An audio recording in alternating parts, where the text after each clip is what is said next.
Ce qui est extérieur ne doit pas gouverner nos décisions. Un des plus grands problèmes parmi les enfants de Dieu consiste à faire ou à ne pas faire une chose sur la seule base du bien ou du mal. Ils font ce que leurs yeux disent être droit. Ils font ce que leur milieu culturel détermine être bien. Ils font ce que leur année d'expérience approuve comme étant bien.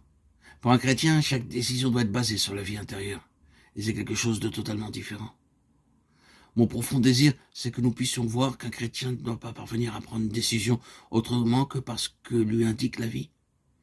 Si la vie qui est en vous s'élève pour faire une chose, alors vous devez la faire. Si la vie intérieure diminue lorsque vous avancez dans un certain domaine, alors vous devez aussitôt vous arrêter. Je me souviens d'être allé dans un certain lieu où les frères travaillaient de manière très efficace. Dieu les utilisait vraiment. Si vous m'avez posé la question, leur travail était-il parfait? Je vous aurais répondu non. Il y a beaucoup de choses qui doivent être améliorées.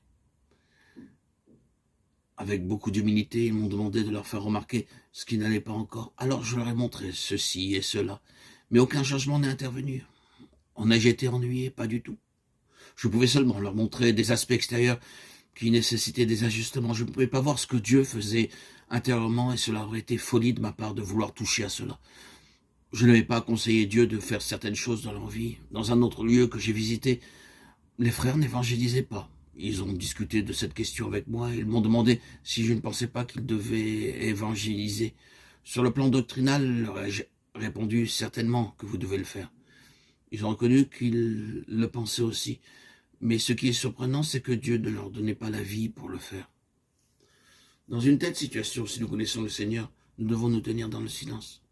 Car nos voix sont gouvernées seulement par sa vie et non point par le bien ou le mal. Frères et sœurs, le contraste entre ces deux principes de vie est immense.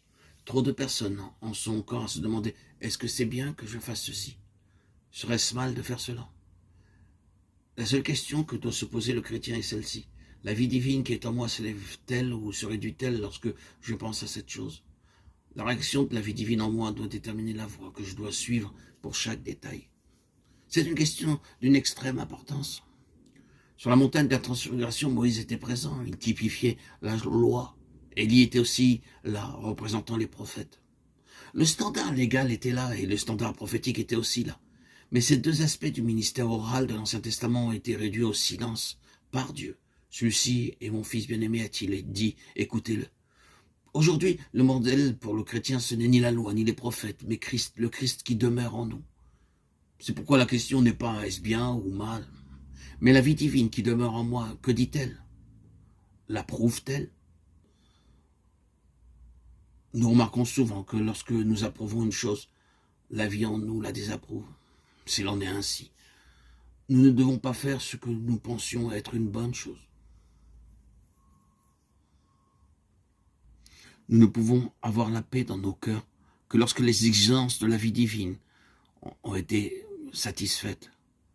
Quand nous nous conformons au standard de Dieu, la joie et la paix abondent dans nos cœurs.